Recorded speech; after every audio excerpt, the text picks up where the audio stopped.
Have you ever wondered who came up with the idea of bunnies and eggs to celebrate Easter? I mean, is it just me or is that an odd combination? Bunnies and eggs? I mean, I guess I could Google it and find out who came up with it, but it really doesn't matter because honestly, I think there's something just a little magical about popping one of these open. I mean, am I right? You never know what you're going to find inside.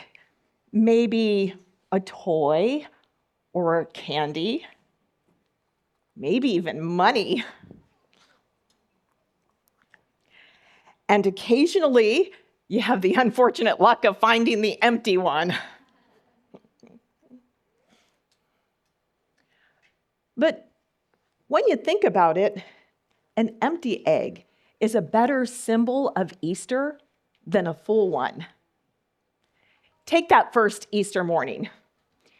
Jesus' disciples were so confused as to what was going on.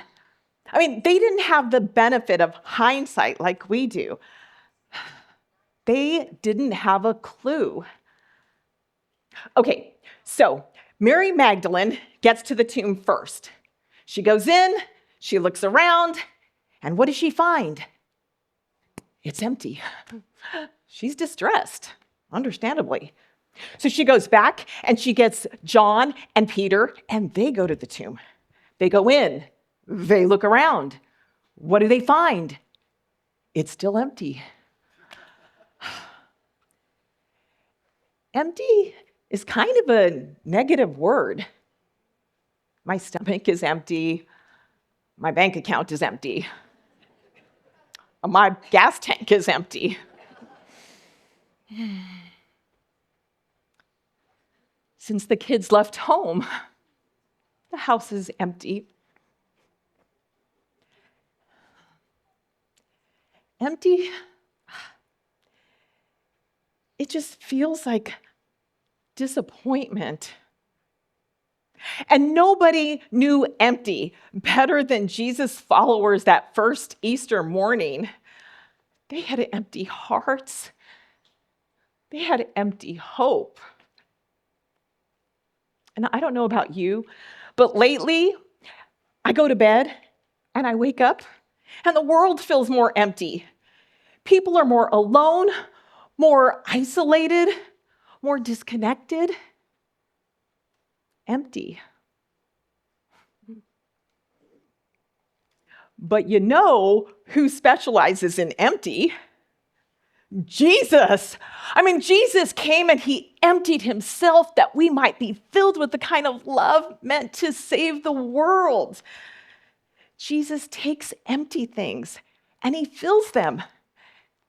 Empty tombs become resurrected miracles.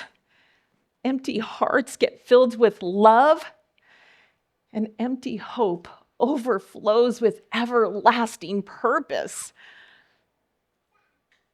So I'm wondering if maybe today, somewhere between the Easter egg hunt and the jelly beans and the bunnies and the fields, all the stuff, if maybe, just maybe, we can pause long enough to recognize those quiet places in our hearts. Just long enough to notice the ache that we usually rush past. Just long enough to admit that there is an emptiness and we can't fill any of it.